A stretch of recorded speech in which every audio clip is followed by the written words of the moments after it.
इस कहानी की लेखिका है अरित्री चैटर्जी। हाँ पापा, मैं समय से खाना खा लूंगी।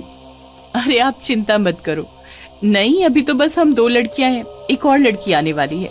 मीनू अपने पापा से बात कर ही रही थी जब उसने रीमा को बाथरूम से निकलते देखा। अच्छा पापा, मैं अभी रखती हूँ। रीमा और मैं अभी डिनर बनाएंगे। गुड नाइट पापा। बस कुछ ही दिन हुए हैं मीनू को बेंगलोर आए हुए। कॉलेज खत्म होने के बाद उसने आईटी सेक्टर में जॉब ले लिया। नए शहर में इंसान बहुत जल्दी अकेला पड़ जाता है, इसीलिए मीनू को जब इस गर्ल्स हॉस्टल के बारे में अपने ही ऑफिस कॉलीग रीमा से पता चला तो वो भी इधर शिफ्ट हो गई। मकान मालिक ने यह घर वर्किंग वुमेन के लिए हॉस्टल जैसा बनाया है। पहले और दूसरे माले पर 4 लड़कियां रहती हैं और तीसरे माले पर रहती हैं मीनू और रीमा। लेकिन उनके बाजू वाले कमरे में एक और नई लड़की आने वाली है। दिन भर ऑफिस का काम करके दोनों ही बहुत थक चुकी थी, इसलिए वो गरम गरम फुलके वाली रोटी और चिकन बनाने में लग गई। मीनू और रीमा थोड़े से टाइम में ही बहुत अच्छे दोस्त बन गए हैं। वो बातें कर रहे थे और खाना बना रहे थे कि तभी अचानक मीनू ने गेट खोलने की आवाज सुनी। कोई सीढ़ियों से चलकर ऊपर आ रहा था। शायद नई लड़की आ गई। ये कहते हुए रीमा दरवाजा खोलने के लिए गई। फिर जैसे उसने दरवाजा खोला उसे एक अजीब सी बेचैनी हुई। चलने की आवाज धीरे धीरे पास आ रही थी। रीमा की दिल की धड़कन तेज हो गई। आवाज पास आती गई और धड़कन बढ़ती गई। किचन में अकेले खड़ी होकर मीनू सोच ही रही थी कि रीमा को इतना टाइम क्यों लग रहा है। तभी उसने पीछे मुड़कर देखा। रीमा दरवाजे पर खड़ी थी और उस तीसरी लड़की का कोई नामो निशान नहीं था। गैस को धीमे करके मीनू भी रीमा के पास आ गई। क्या हुआ? मीनू ने पूछा। तूने भी पैरों की आवाज सुनी ना? रीमा ने कहा। हाँ सुनी तो थी, फिर कोई अभी तक ऊपर क्यों नहीं आया? दोनों की आंखें अंधेरी सीढ़ी की तरफ अटकी रही। पैरों की आवाज अब बंद हो गई थी। चल नीचे चलकर देखते हैं, मीनू ने कहा। दोनों लड़कियां सीढ़ी से थोड़ा नीचे उतरी और फिर ऊपर से झांक कर देखा। एक लड़की दूसरे माले के स्टेयरकेस पे खड़ी थी। ऊपर से देखने पर लड़की का घुंघराले बालों से ढका हुआ सर नजर आ रहा था, लेकिन उसका चेहरा देख पाना मुश्किल था। उस लड़की के एक हाथ में सूटकेस और दूसरे हाथ में उसका फोन था। वो फोन पर अपनी माँ से बात कर रही थी। ध्यान से सुनने पर उसकी बातें सुनाई पड़ रही थी। हाँ माँ, खा लूंगी, आप अपना ध्यान रखना, जल्दी ही मिलती हो। रीमा और मीनू दोनों उसको ऊपर से चुपके चुपके देख रहे थे और उसकी बातें सुन रहे थे।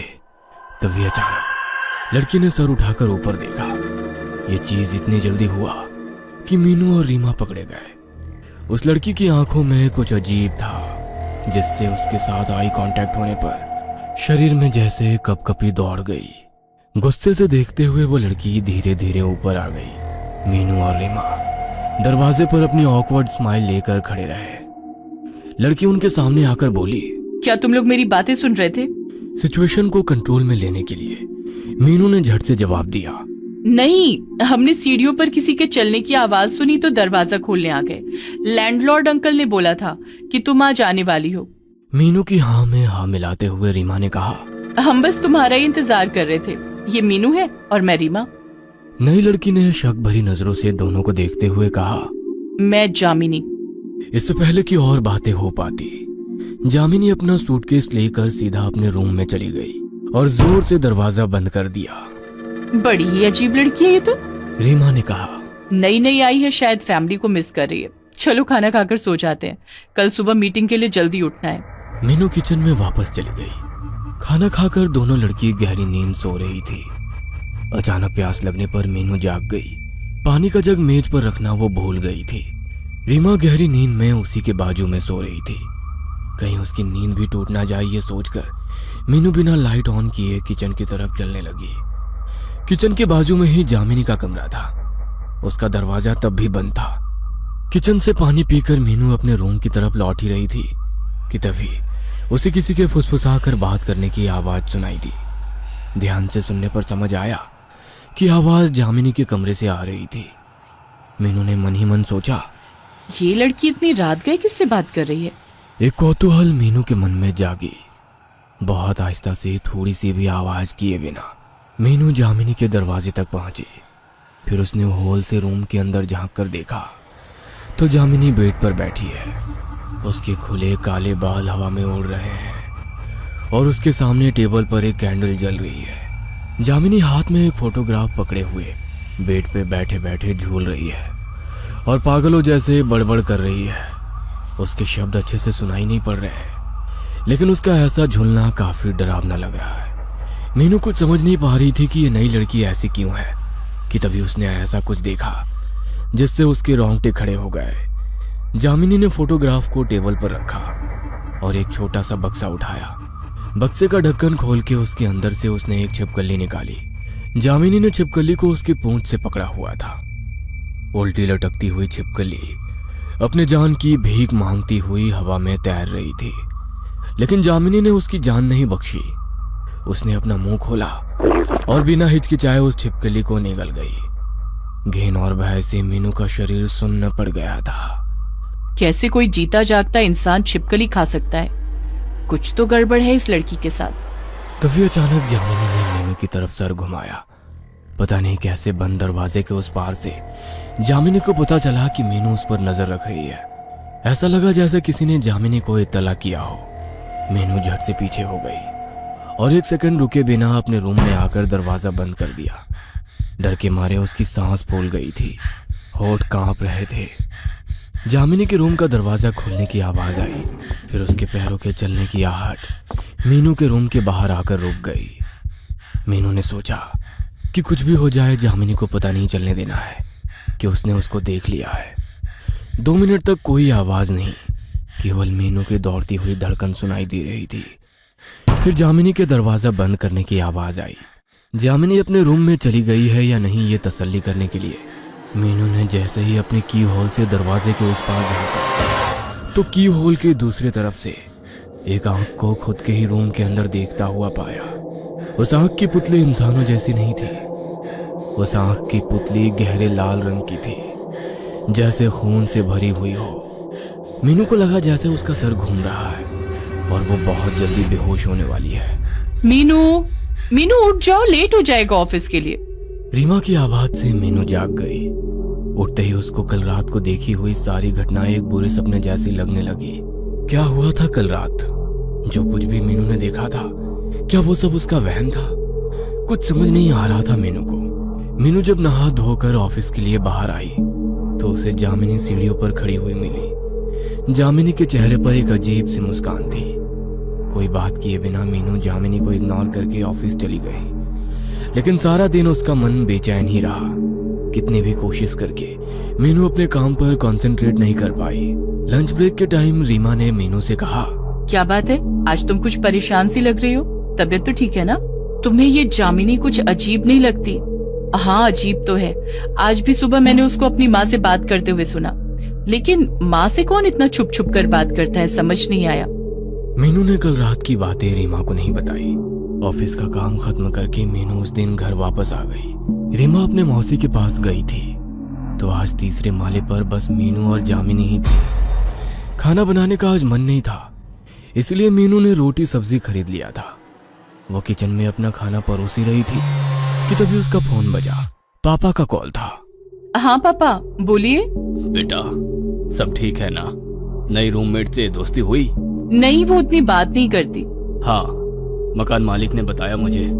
बेचारी, तुम और रीमा उसका थोड़ा ख्याल रखना बेटा। किसी के बुरे दिन में साथ देना दोस्तों का काम होता है। हम दोस्त नहीं है पापा, लेकिन आप क्या बात कर रहे हो? क्या बुरा है जामिनी के साथ? अरे बेटा, कुछ ही महीनों पहले उसकी माँ गुजर गई। अपनी माँ के सिवा और कोई नहीं था उसका इस दुनिया में। मकान मालिक भी बहुत दुख के साथ बता रहे थे। थोड़ा ध्यान रखना उसका बेटा, ठीक है ना? मीनू के हाथ से उसका फोन गिर गया। फोन का कांच टूटने की आवाज मीनू के कानों में गूंजती रही, लेकिन इस अचानक सदमे की वजह से उसका पूरा शरीर बर्फ जैसा जम गया था। अगर जामिनी की माँ को मरे हुए महीनों हो चुके हैं तो फिर जामिनी फोन पर अपनी माँ से कैसे बात करती है? इससे पहले कि मीनू कुछ और सोच पाती, अचानक से लाइट चली गई। जैसे ही मीनू पीछे मुड़ी, हाथ में कैंडल लेकर जामिनी उसके बिल्कुल पास खड़ी थी। जामिनी की आंखों में एक दहशत छाई थी।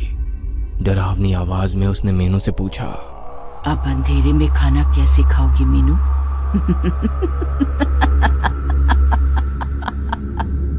जामिनी को खिलखिलाकर हंसते हुए देख मीनू का गला सूख गया। कैंडल की रोशनी में जामिनी और भी भयंकर लग रही थी। तुमने खाना खा लिया क्या? कांपती हुई आवाज के साथ मीनू ने पूछा। जामिनी फिर से हंस पड़ी।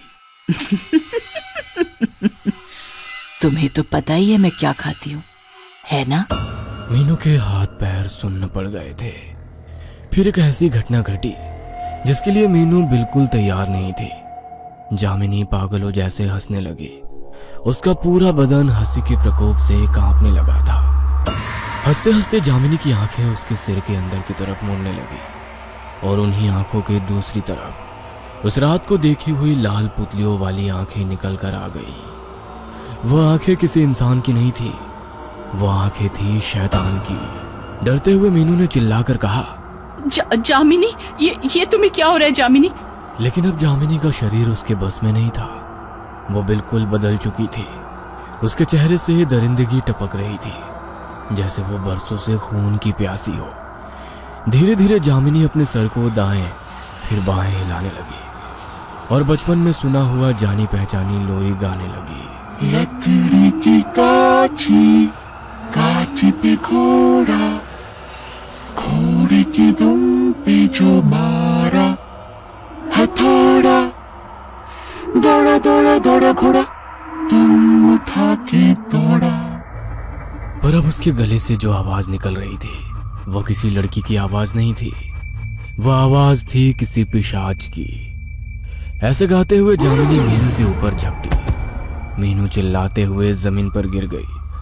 तभी पता नहीं कैसे मीनू के फोन में अलार्म बजने लगा। मीनू का अलार्म टोन हनुमान चालीसा का श्लोक था। मीनू के पापा ने कहा था कि हर दिन की शुरुआत भगवान के नाम के साथ करें तो दिन अच्छा जाता है। जैसे ही हनुमान चालीसा का धुन गूंजने लगा, जामिनी ने मीनू को छोड़ दिया। जामिनी अपने कान को अपने हाथों से भींचने लगी, जैसे वो पिशाच जामिनी के अंदर से बोल रहा हो, बंद करो, इसे बंद करो।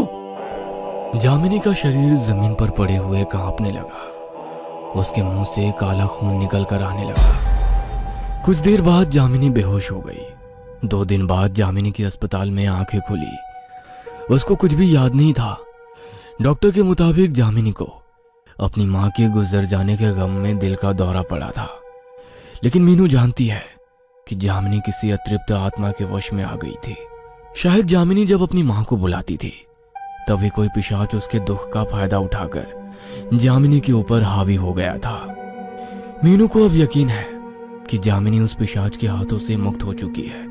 लेकिन अभी एक बात जो मीनू को खटक रही है वो ये कि सुबह का मॉर्निंग अलार्म शाम के 7:30 बजे कैसे चालू हो गया था।